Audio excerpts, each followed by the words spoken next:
Okay. Welcome All everyone right, to. hold on just one second. Oh, okay. Just hang on one second. Okay. Welcome everyone to our a new series of introduction to how to learn Gemara. Now, what I'm Oh, planning to do let me here. ask, Yeah, let yeah. me ask you another question. Please. Is there some way that if I wanted to save what's on this screen and to make notes on it myself while we're talking to do that? Yeah, sure. Not on the Or, screen, but first of all, you can also record what we're doing now. Okay. If you want to make your own recording, you can, and you don't have to wait for mine. no, I didn't mean that. I just meant To if I wanted to annotate. take notes. Yeah, annotate, yeah. So I sent you. That's harder to do. Yeah, no, I could annotate. You could annotate the screen. I could give you. I could give you.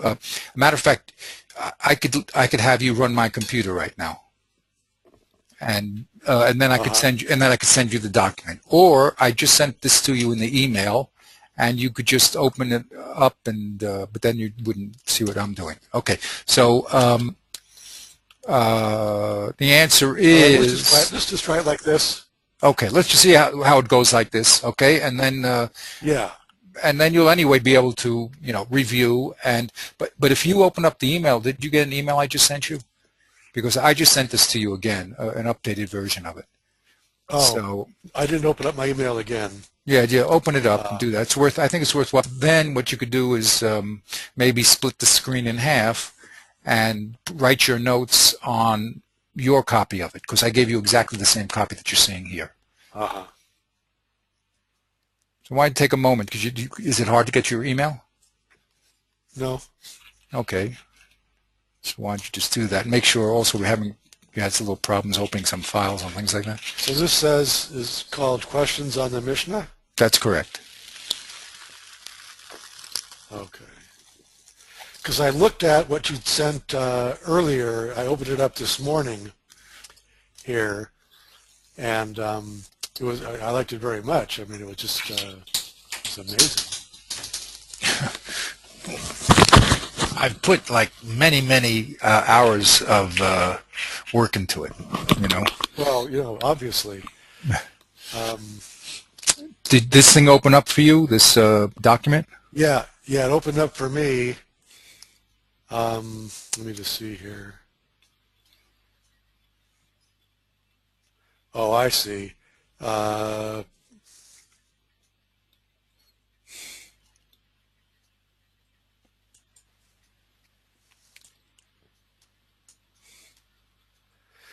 all right. What I have to be able to do is to switch back and forth between Hebrew and English. I'm going to figure out how to do this not on our learning time here.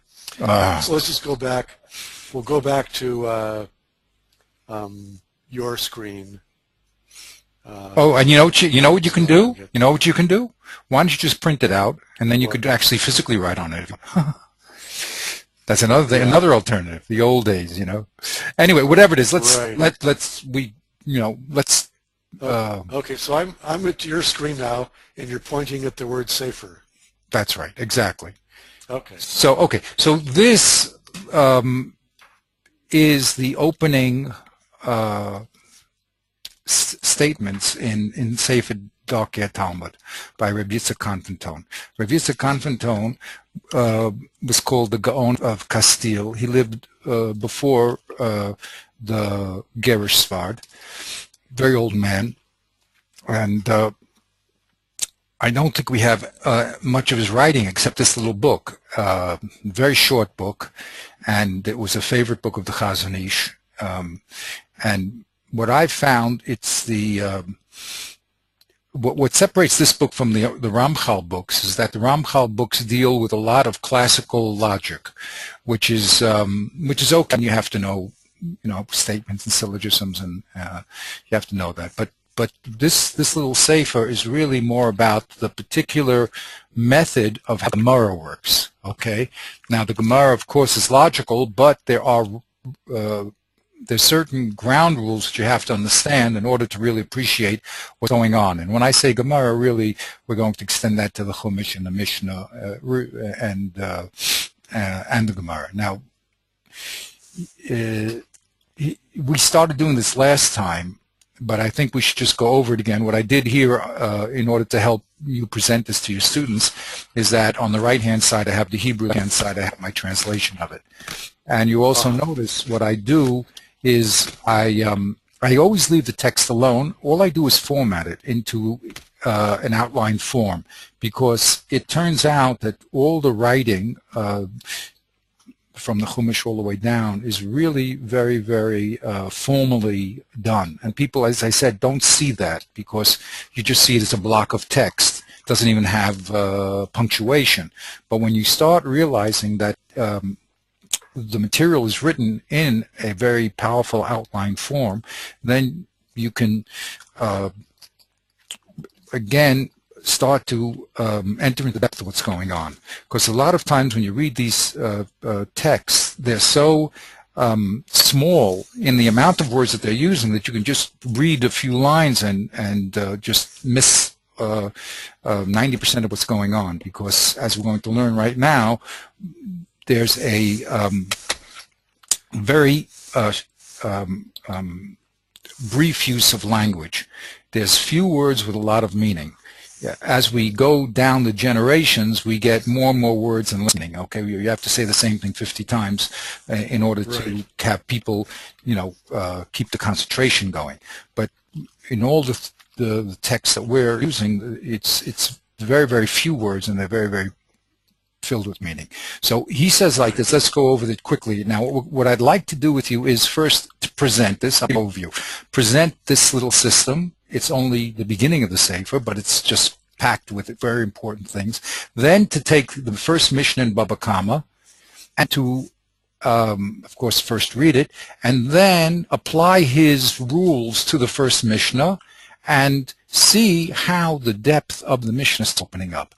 After we do that, again, depending on time considerations, the next thing that he has just questions here. The next thing that he does is give you a short list of how to understand Rashi. Okay, so we have these really 5 little rules over here.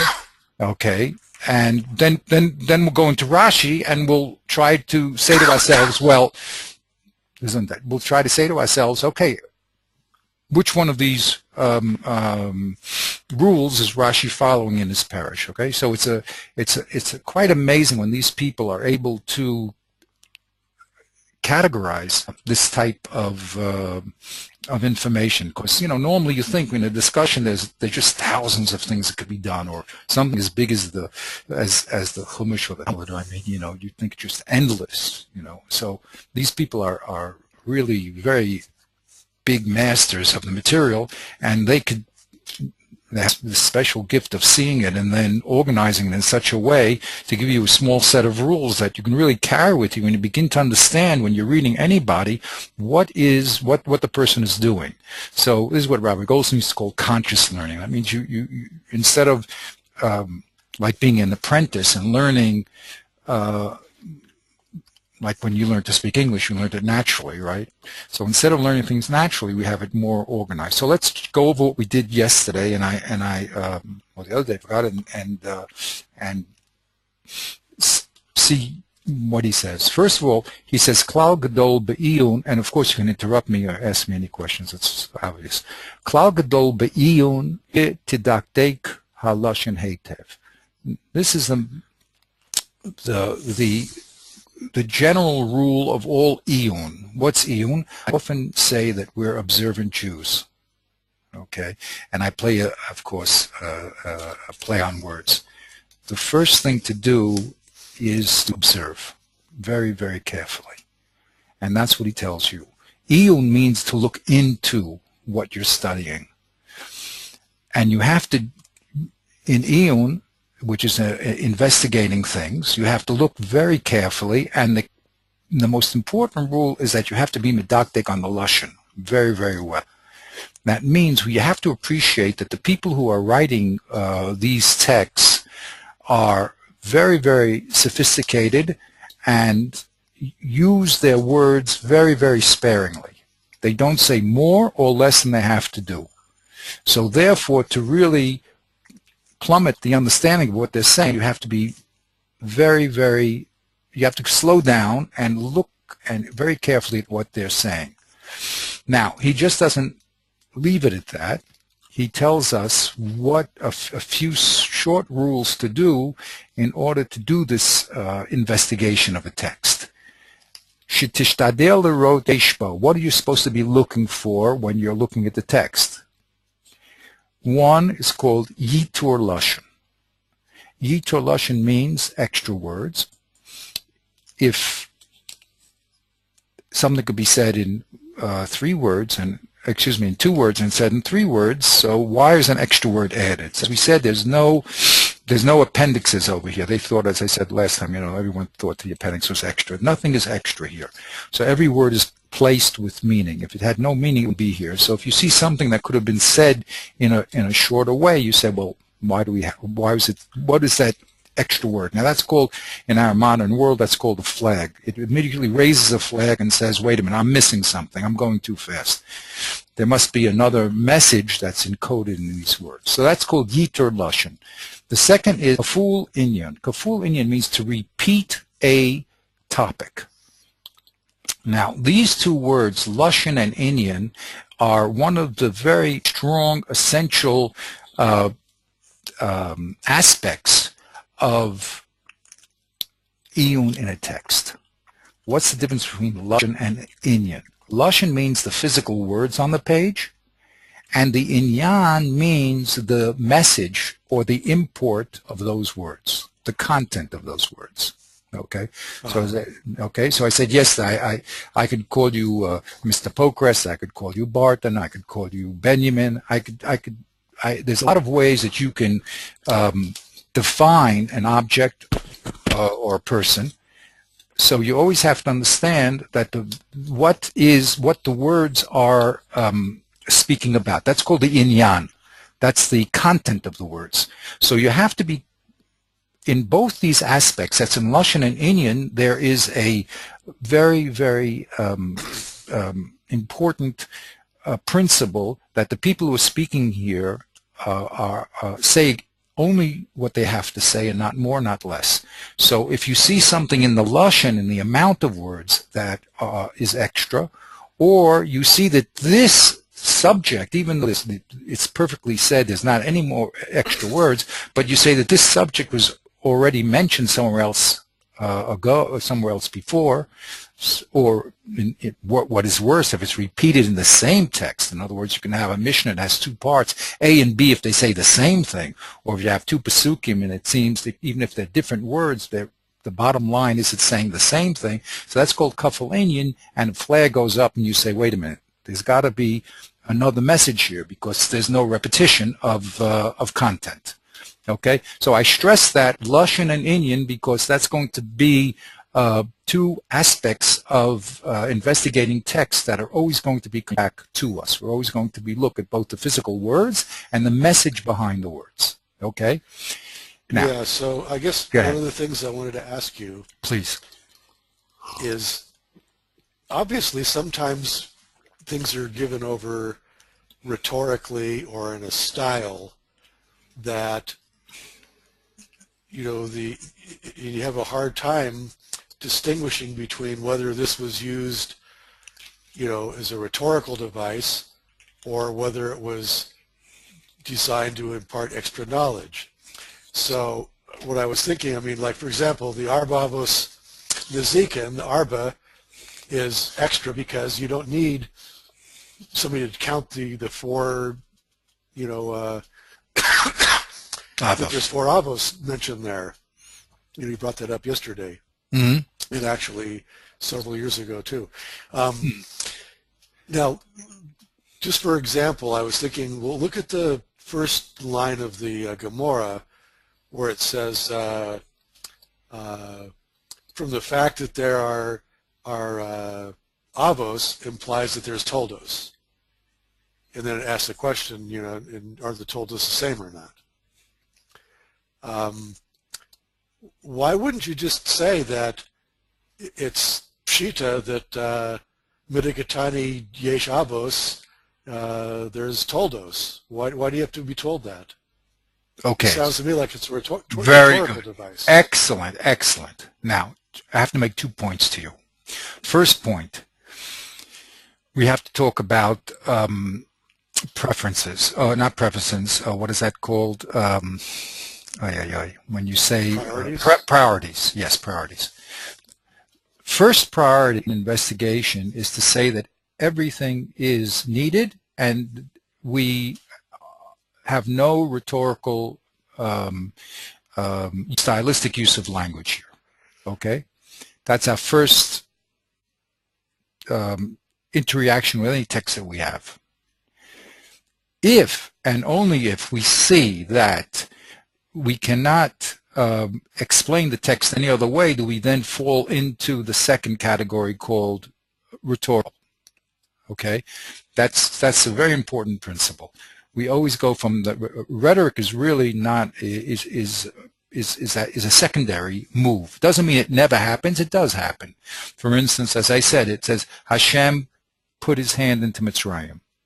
Okay, now that means Hashem has a hand.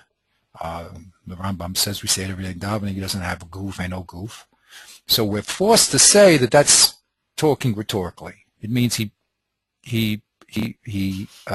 put his power, or demonstrated his power in Egypt. Okay, so the first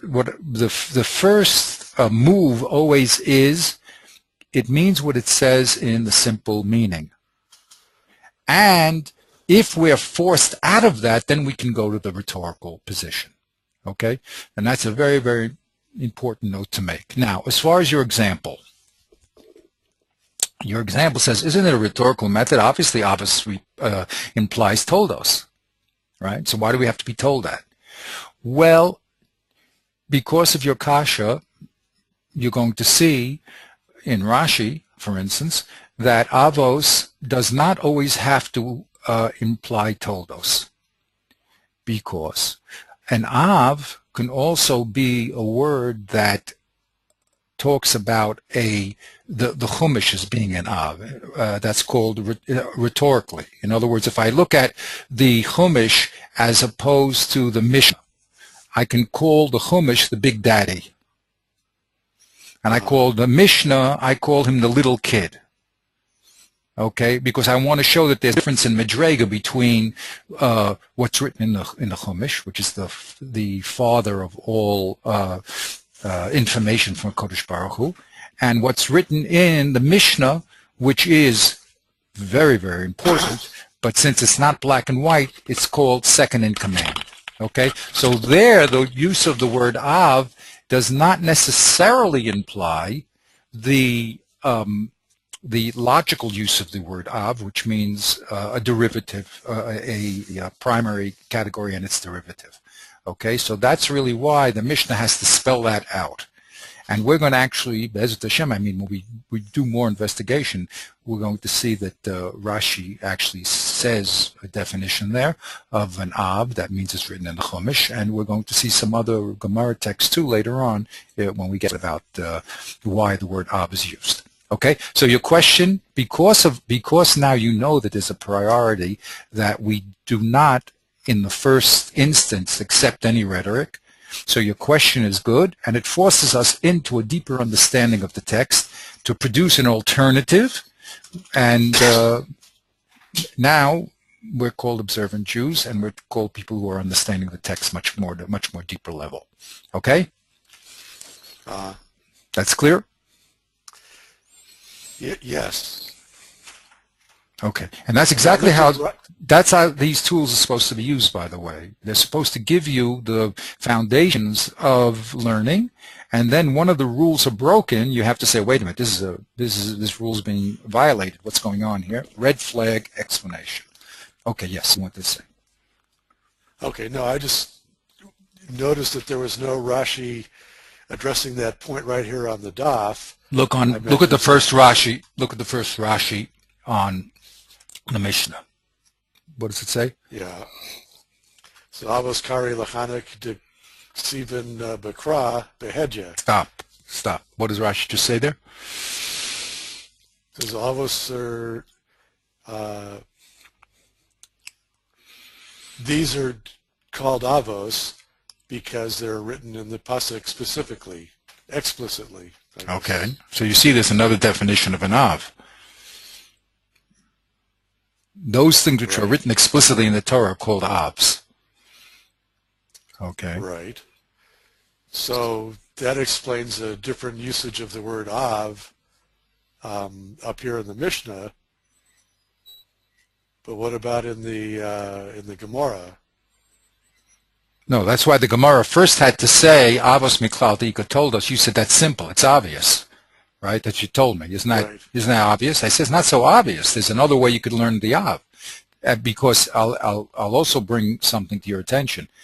Does the Mishnah tell us about the toldos? Here's the Mishnah. Is there any toldos in the Mishnah? No. Oh, see? So it's not so simple that the word av here means toldos. The Mishnah doesn't even say it. Right? Now, so the question is now, how does the Gemara know that avos miklal toldos? Okay. In other words, that move of the Gemara to medayek on the lashon av was not as simple as we thought of it when we first said it. Right? We said it's okay. So it really is a chiddush. And later on, we're going to see. Remember, I mentioned to you the Rav Oshia and Rav Chia have different numbers. Right. It's going to turn out in their list there are things that don't have toldos. So the Gemara says, how come they av? And in answers, they use the word av because it's written in the Torah. That's why they use the word av. Okay, so okay. We see that the question was correct, and it propels us into a deeper understanding of how this word or what this word av means. Okay, the Seder. So there's the first rule. If something could be said, yeter lashon, look at the physical words and see if what was written could have been said in a shorter, with a few amount of physical words. Instead of 3 words, could have been used 2 words. Okay. The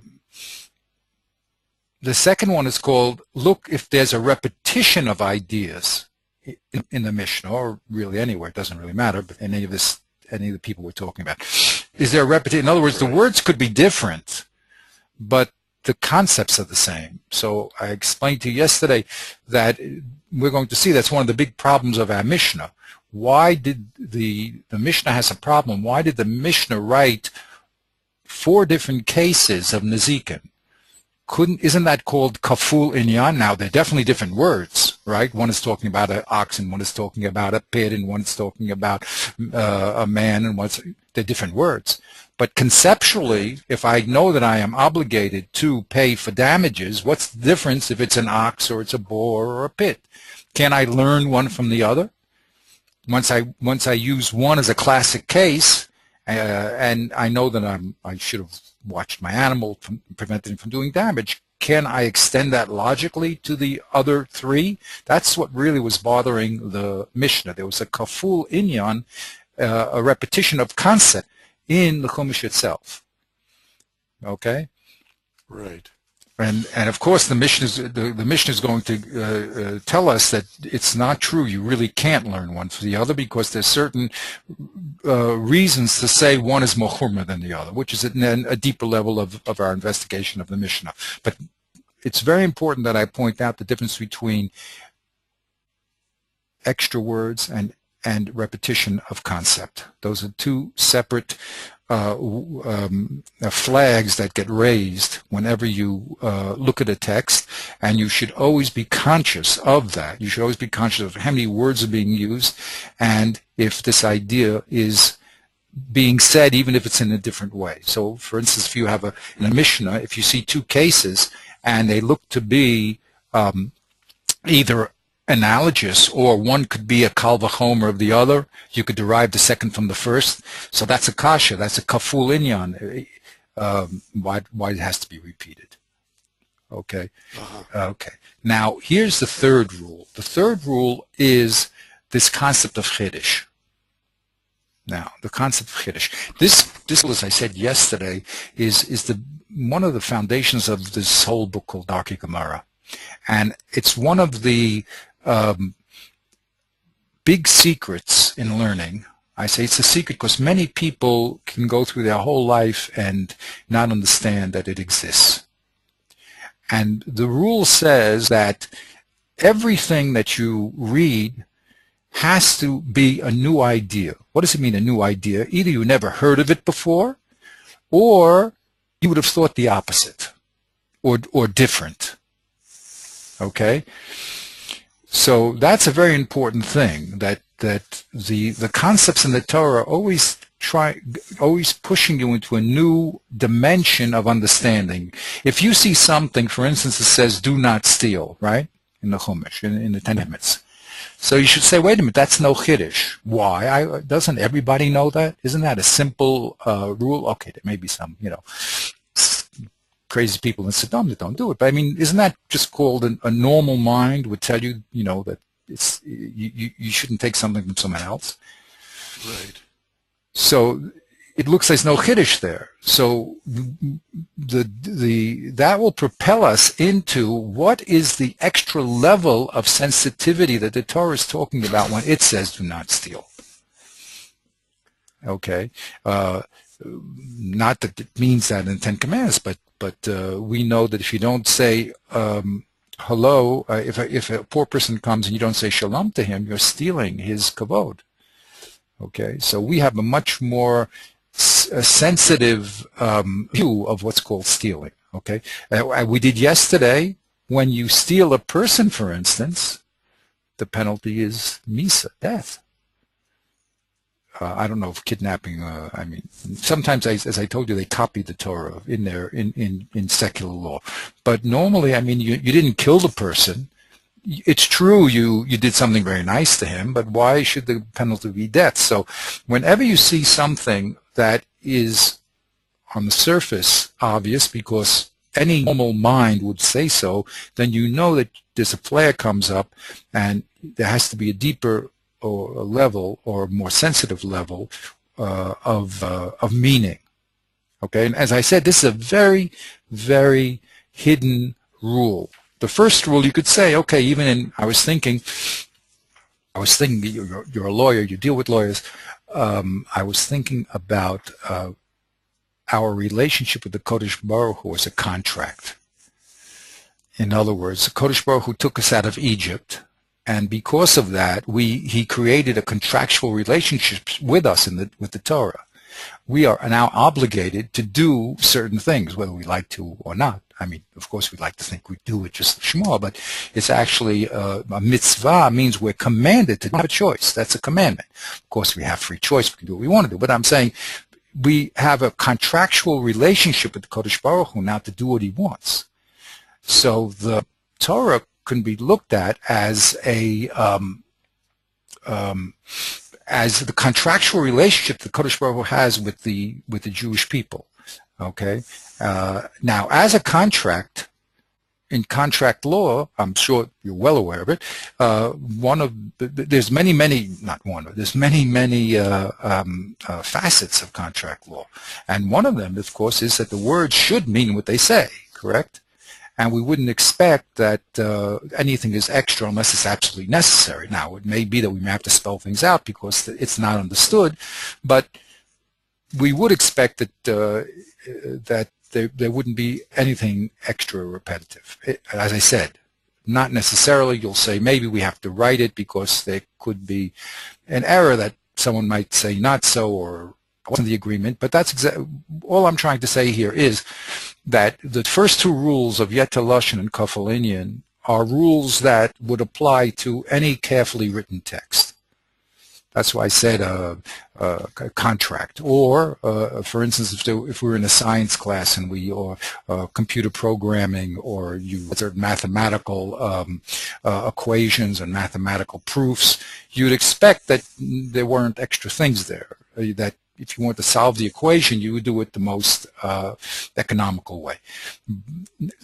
In the world, when it comes to verbal communication and written communication, so there's a lot of room not only for rhetoric, but there's a lot of room for spelling things out because of the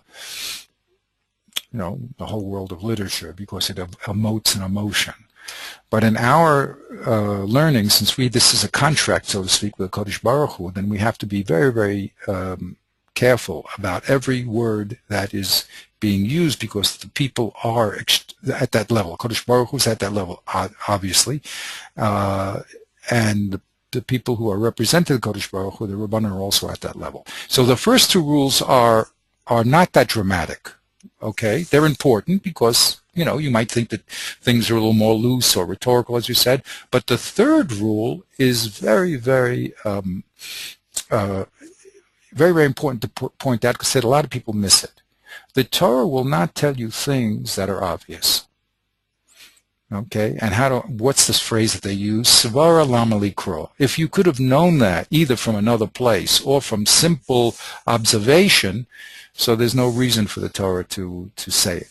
The Torah only will tell you something when there's another way of thinking about it. Okay, it could be brand new information like Tumah, which you'd never think about at all, or there could be another alternative, and the Torah has to tell you, don't do that alternative. Okay, but that's the idea of Chiddush.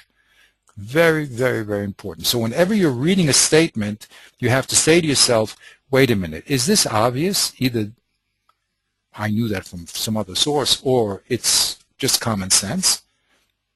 And if it is, so my red flag goes up. It says, wait, what is my kamashmalan? Okay, now as we go through some examples, hopefully we'll start seeing these rules coming into actual force. Okay, so he says like this: Im yesh chiddush be'inyanahu, look again carefully, o b'ma'ma'ahu olav. Okay, is there a chiddush in, again, that's why I point these little words here are key expression, which means in the subject or in the subject matter or the topic that's being spoken about, or in the statement itself. Okay, in other words, the physical words again, as opposed to the concept. The physical words are different. So we're looking and to see what is the brand new we know from here. Okay, that's the Bob. Sorry, I didn't hear you. I was just saying that you're starting, the transmission is starting to break up quite a bit. Oh boy. Okay. Let me see if I could just make sure. Oh yeah. Yeah. Here's the problem. I have to get rid of that.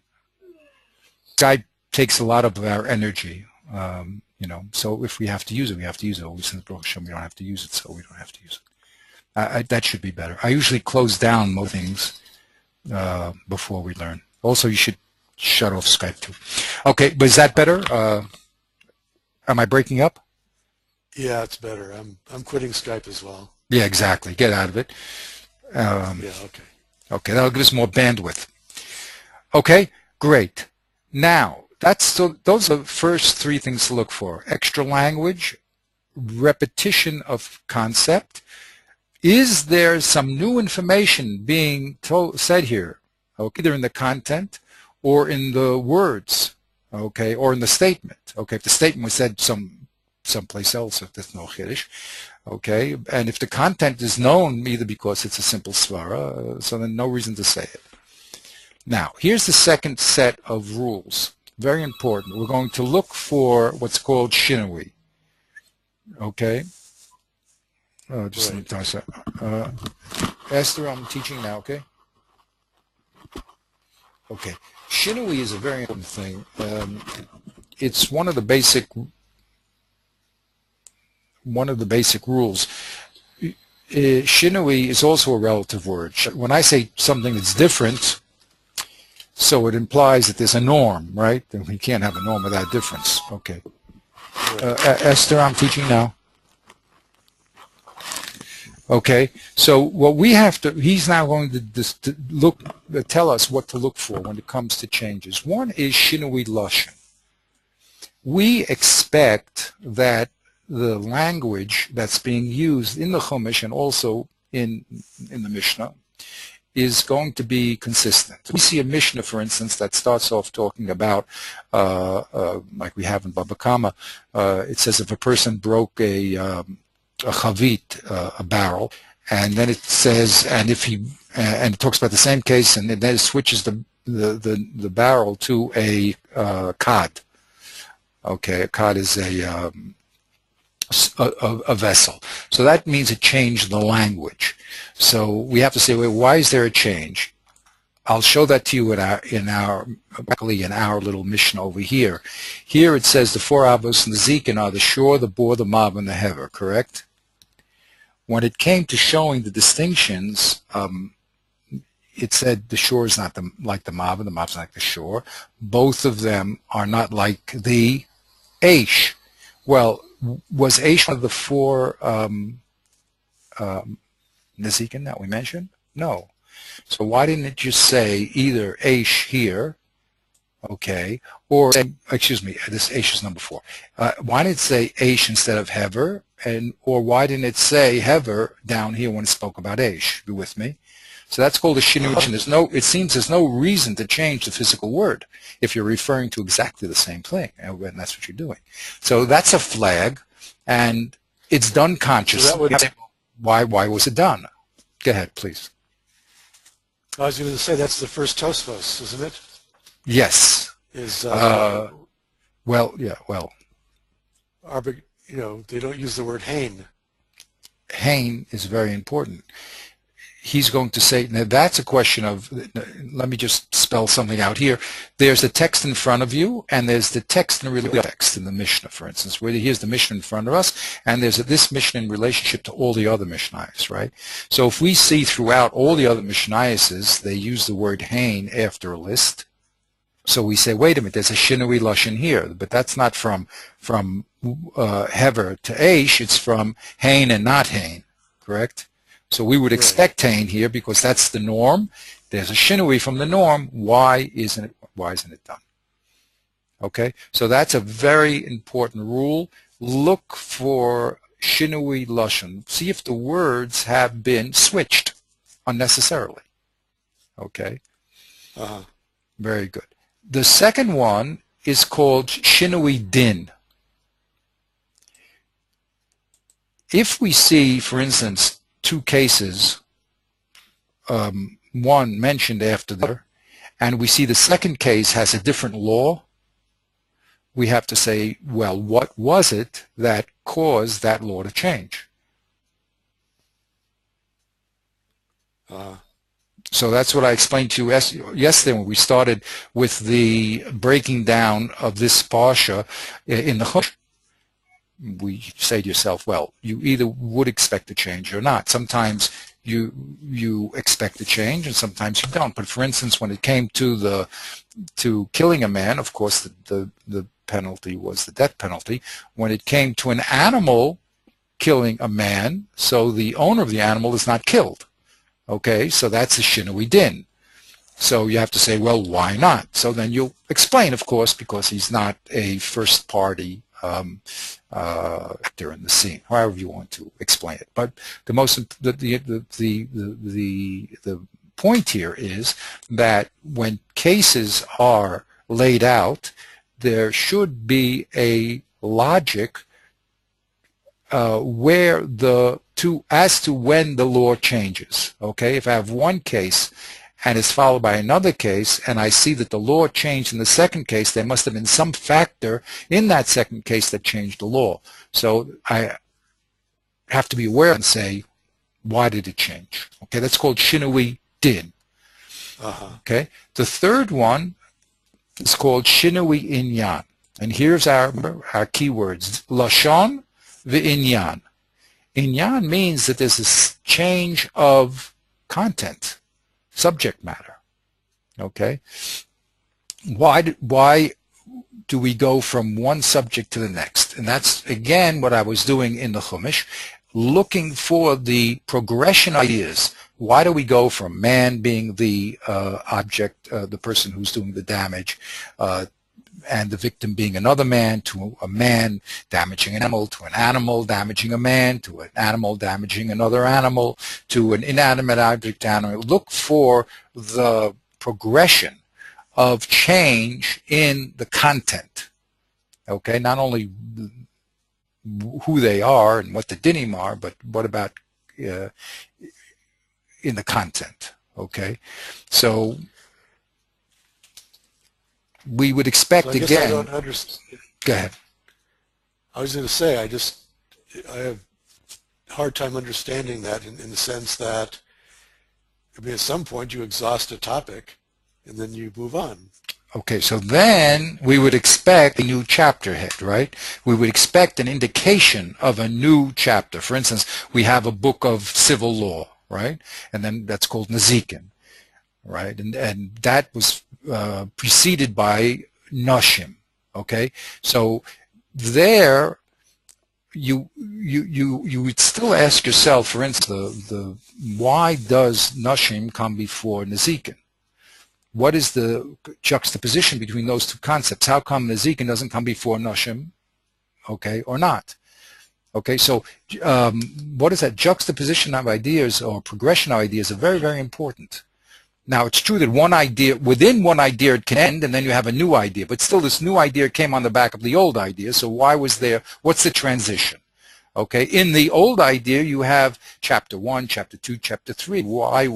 How do we go from one chapter to the next? What's the transition? In each chapter, you have cases. Why do we go from the transition in each case? Okay, so again, something to be checked out. If we can understand it clearly, we say, okay, but usually what we're looking for is the rationale to put things in the proper order. Okay, we expect that things are laid out in a logical order, whether it be the psukim in the Chumash, whether it be for instance, the Chumash, the basic structure of the Chumash is laid out in a chronological order, for instance. Okay, the Mishnah is not laid out in a chronological order. It's laid out in the order of content. First, we have the holidays. Excuse me. First, we have agricultural laws, then we have holidays, then we have laws about women, then we have laws about damages. Okay, those are organized in terms of content, not in terms of time flow.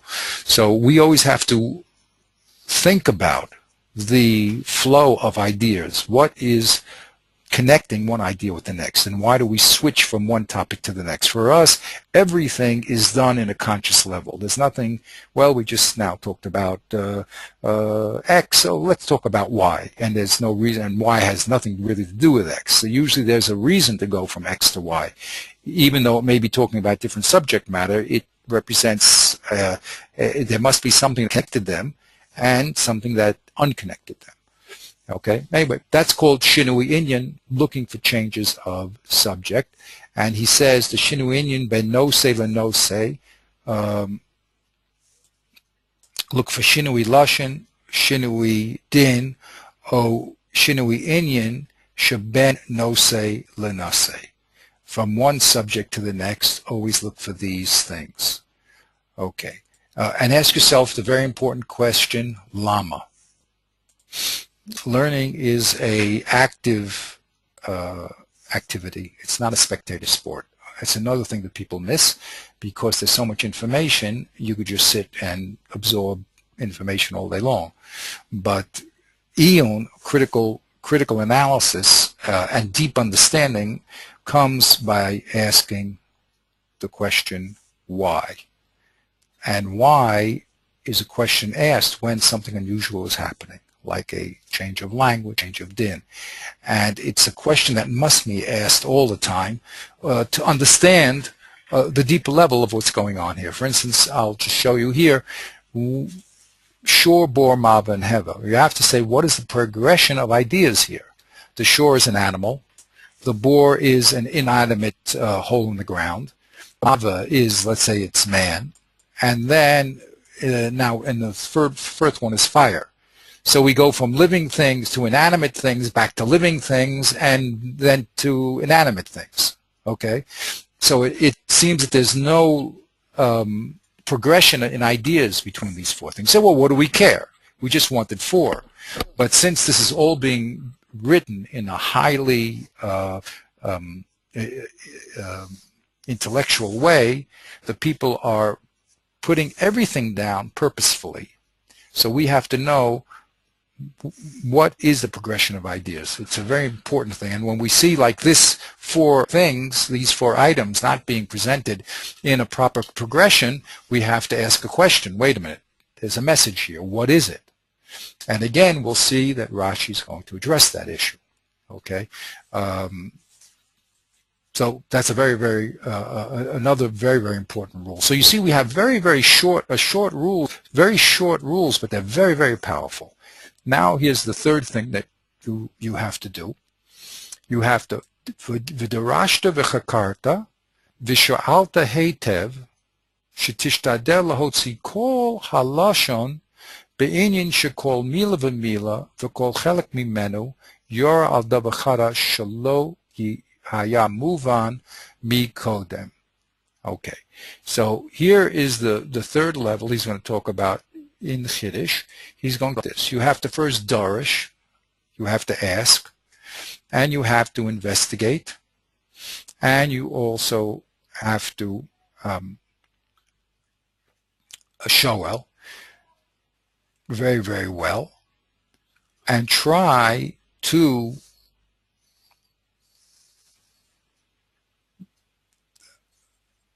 bring every part of the physical statement way that each word, and even every part of each word, tells you something new that you wouldn't have known before. Okay? So when you're looking at this Mishnah, you have to investigate it and make sure that each word that you read, arba, avos, nezikin, shor, bor, is telling you a tremendous chiddush. And we started doing that yesterday. That's what I started doing with you. What's the chiddush of arba? What's the chiddush of avos? What's the chiddush of nezikin? Okay. And that's what you have to, because here there's new concepts this is a new concept, okay? This is not just repeating what the Chumash said. If you looked at the Chumash, you could count up these four things. So why does the Mishnah have to waste our time by things that you could just look in the Chumash, okay? So it's telling us a new concept. And it's telling us there's a concept, just to give you a highlight of what I'm speaking about to spell it out. It's telling us that these specific cases in the Chumash are actually avos.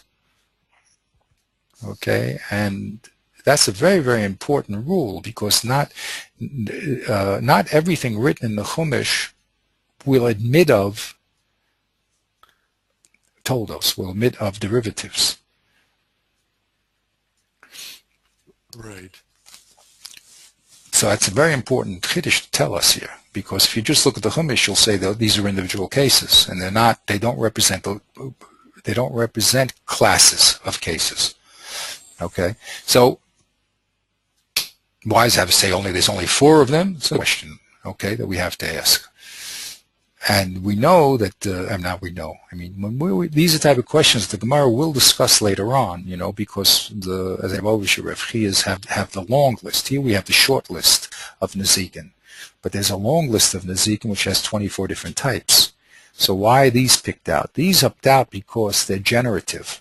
The other types we said do not have toldos, like for instance, motzi shemra, speaking lashon hara about a libel of someone, motzi shemra, or onus, rape. They don't have toldos. Those are individual cases that don't admit of derivatives. But these cases, these four, actually are very unusual because they represent classes of cases, even though it's talking about particular case. Okay, so that's a chiddush that we wouldn't have known unless we had the Mishnah, because you could have understood the Chumash not so, that they're individual cases and not classical and do not represent classes of cases. Okay, so that's the concept of chiddush, which is I emphasize it very much because I say it's one of the hidden ideas in learning, because people think that the Mishnah is just a law, like, you know, the Shulchan Aruch, just a compilation and a summarization of everything you wrote in the Chumash, just in a nicer way.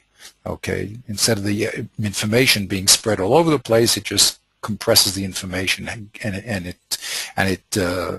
puts it in one nice, easy, convenient way to remember. But that's not the Mishnah. The Mishnah is telling you a Chiddush, even though we said it's a Mishnah, it's second in command. It's not the Abba, but it's telling us things that you would not know by reading the Chumash itself. Okay, it's a Chiddush that the Chumash is, for instance, here. These cases are generative, for instance. Okay, very good. So yeah. neither Rav Oshia nor Rav Hizda call their examples of Nezikin. They don't call them avos. Unfortunately, they do. Oh, they do. And the Gemara is bothered with that. Oh, I see. The Gemara is bothered with it because they say this 13 and 24 avos, and it's the answer is wondrous. The answer is wondrous. Yes, it's wondrous. It's wondrous. Why is it? The answer is they call avos because they all share the din of meitav. They share the din of the av. How do they share the din? In other words, we're going to learn in this Mishnah that these four pay with meitarts, right? They also are going to pay with the meitav haaretz. Okay, and how do they know? The Mishnah said, the Gemara says four: Tachas, Nesina, Yeshalom, Kesed. With those four words, let me get it for you here.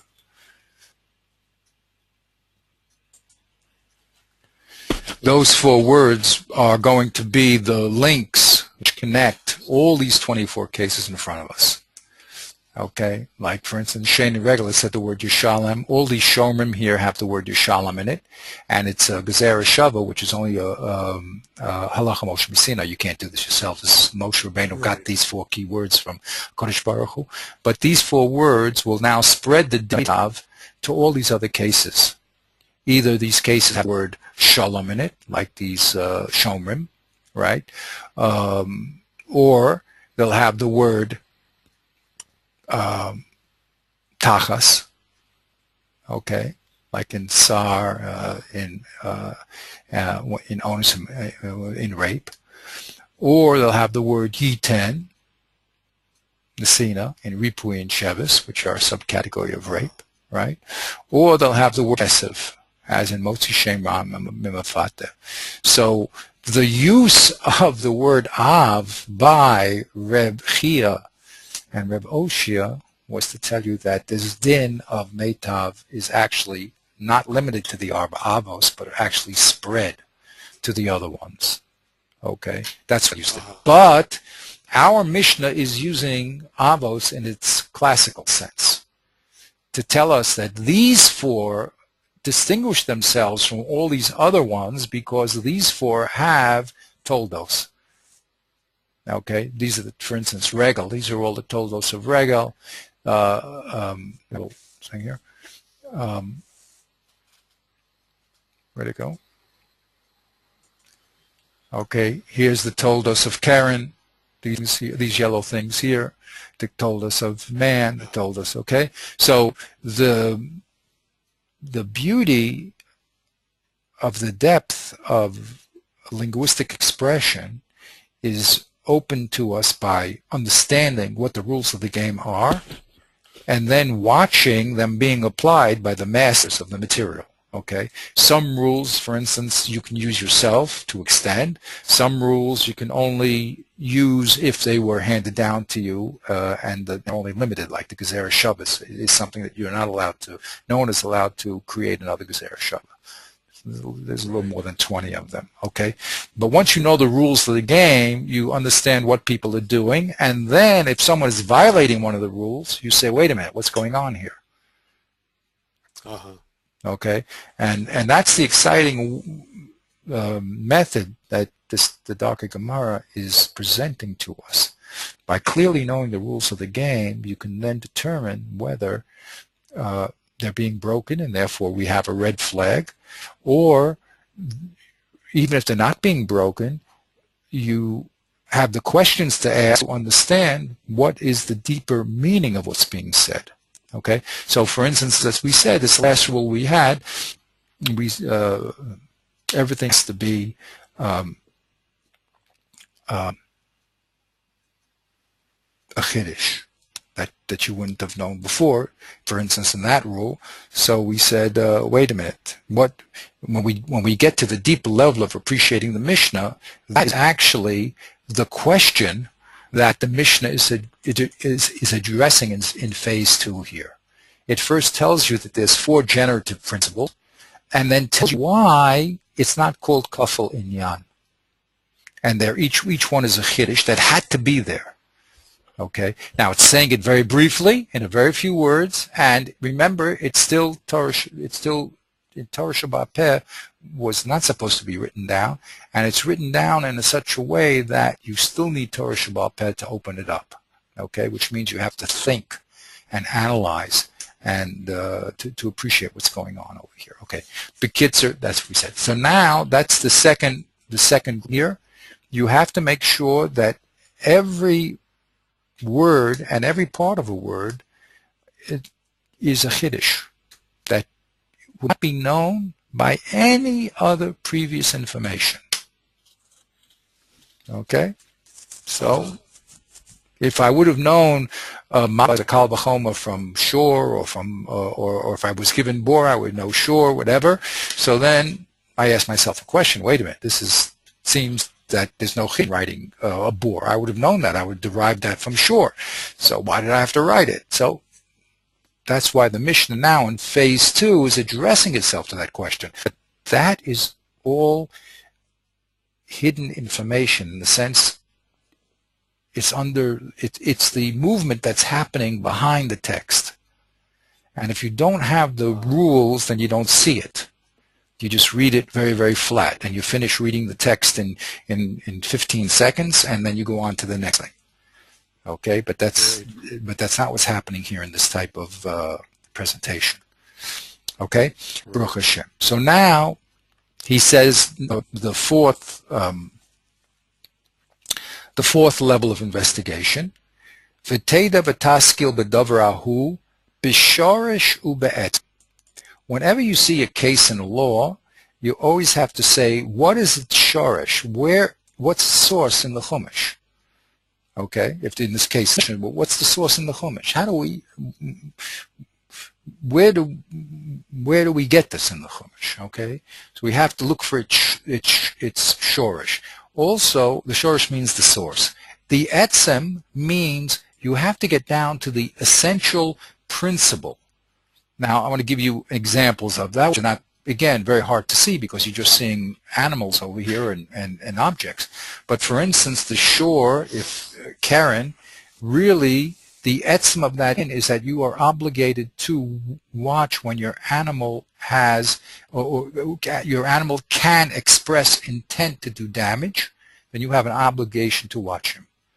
Okay? So that's from there we're going to, if that's what Karen is, if that's essentially what it is, then there's a deeper, there's other cases we can bring in, like when the animal kicks, okay, or the animal butts, okay. So that's the essential factor in the case.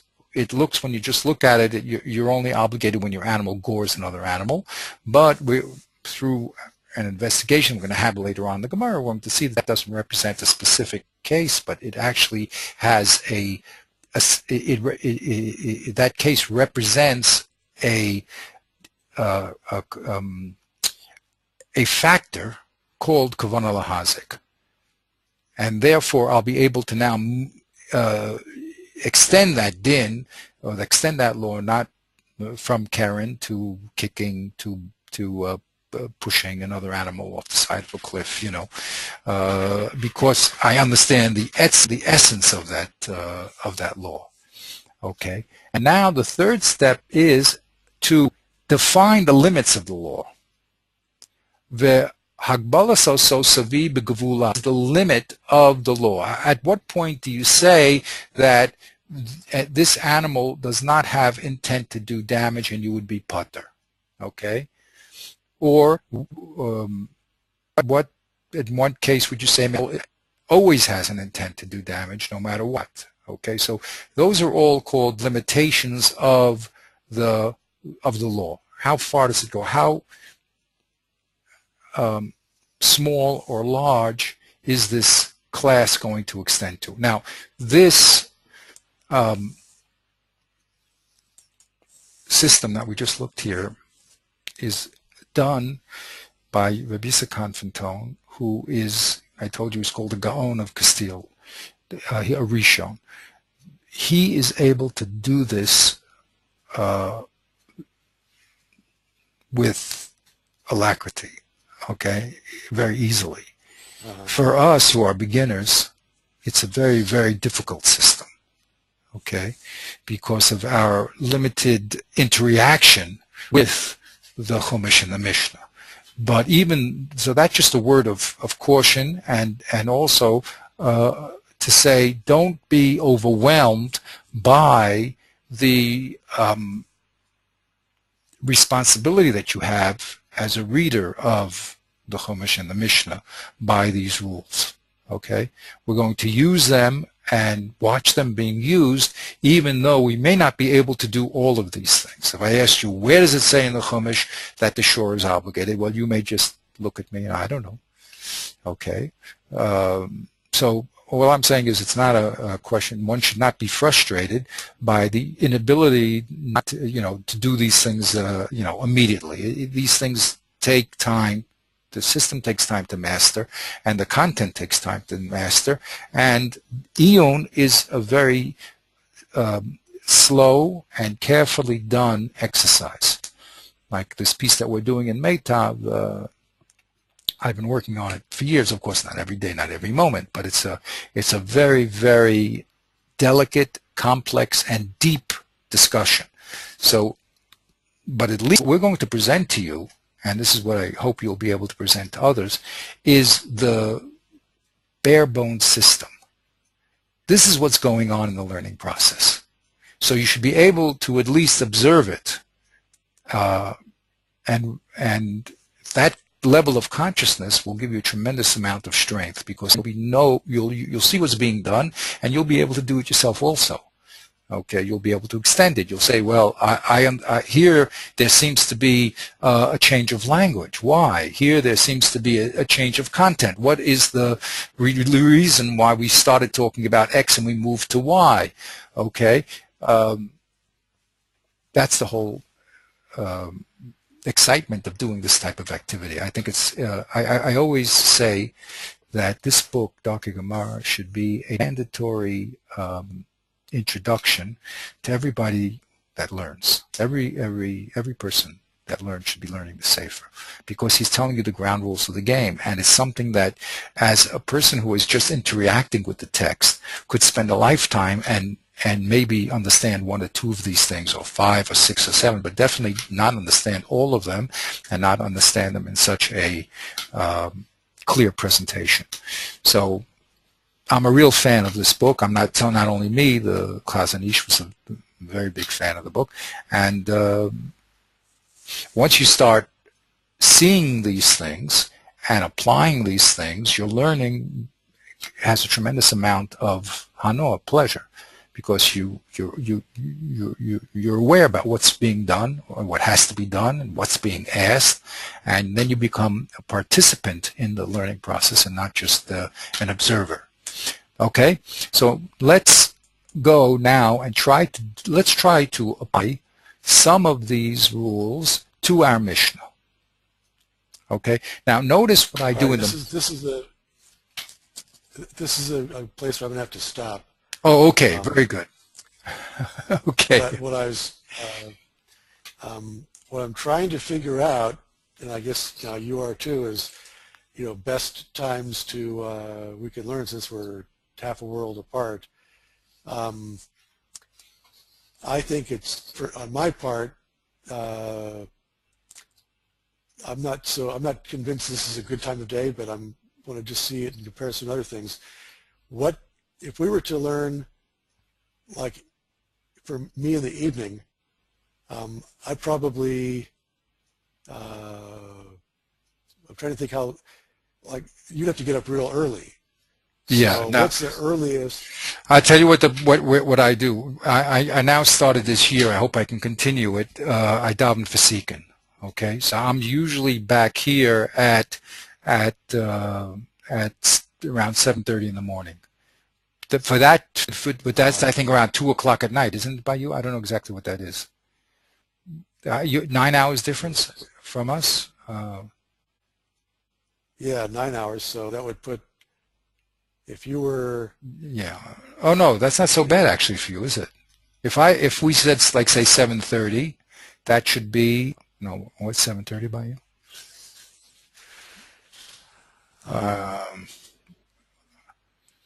9 hours so difference. New York City is 4:30. No, this is not right. Yeah, I could tell you. I could just now add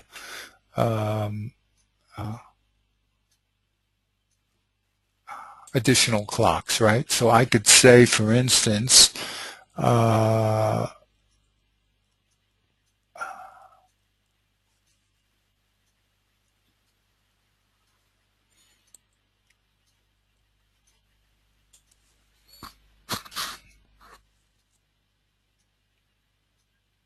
Just trying to look for. I guess Los Angeles would be. You're called Pacific time, right? The big. Yeah, but just Los Angeles would be. The. According to what I have here now, now it's 30 by me. It should be by you. It's supposed to be. It's 10:30 now. No, that's not true. No. No, it's oh, I see. It says Vienna. It should be. It doesn't. It's 1:30 now in the afternoon. That's correct. It's 1:30 in the afternoon by you. Yeah. So in another. Oh, how are we going to figure it out? So I don't know. I get confused by doing these things. So how many hours difference are you for? I'm 9 hours behind you. Let me see. You're 9 hours by me. So at 7:30 in the morning, what's 9 hours behind? It's around 10 o'clock, isn't that right? So, what time is it for you? You're 9 hours behind me. So 7:30 in the morning, subtract 9. Isn't that around 9 o'clock? Yeah, right. 10 o'clock. Is that too late for you? Well, I could try it and see.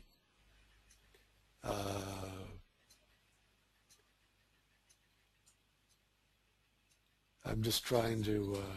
For me, this is the best, of course, but for you, it's the beginning of the workday, right? And that's the problem. For what's the best for you right now? Yeah. For me, this is the best type. It's not too late. But for you, it's the beginning of your workday, right? It's right in the middle of my workday. Oh, it's in the middle of the workday. It's even worse. Yeah. So that's why I'm. Yeah. Could you start earlier, or like during lunchtime or something? Or do you have a break during your workday? We started at my time at quarter after noon my time, which gave me time to get clear up what I was doing in my office and just get ready to learn. and also to, grab a little bite to eat. Right. So let's see. You know what? Think about it. Yeah. You don't have to make an immediate decision. Think about it, and we'll put it together somehow. We know. The problem is the waking up very early at night. That's the problem. So anyway, think about it. Think about the various like I said, my day starts with Vasikin, and 7:30 I'm back in the house at my time. I couldn't do it before that. Here's what I would, let's try this. Oh, also, by the way, there's Sunday also, but that's, Yeah. Well, yeah, Sunday that's how we learned yesterday, and that was good for me because I had the day free, but sometimes Sundays I've got obligations, with the family. Right. Yeah. Exactly. I understand. Okay, look, let's put it on the back burner. I'd like to. When are you going to go teach these guys? By the way, next week, right? No, one guy I'm going to teach on Wednesday. Oh, on Wednesday, good. And the other guy, the Chabad guy, I'm going to teach next Monday evening at 8 o'clock in the evening. Very good. I would like to get with you a little bit more hands-on with these rules into the Mishnah. But you could just, explain to them what the Mishnah is. That's a whole world in it. Just read the words is a whole other thing. We're doing what's called iyun, which means we're going into depth, and not so much depth, but still we're trying to analyze what's being said, not just to say over the words. But the first level is just to translate the words. That's, and the second level is to understand the way that the words communicate their ideas. Okay. Anyway, let's. Give me go ahead, please. Here's what I was going to say. If you want to learn tomorrow morning at 7:30 your time, which would be 10:30 my time today, we could try that and just see how it goes. You want to do that, or do you have? So we'll try. I should be here by 7:30. And we'll see how it feels. You know what I mean? How it works. Test. Right, so I'll give you a call at 10:30 my time tonight. And do you want me to just log into this? Yeah. You just have to log in. No, you can just log in if you want. Okay. If there's some, I'll log in. So I'll log in. And so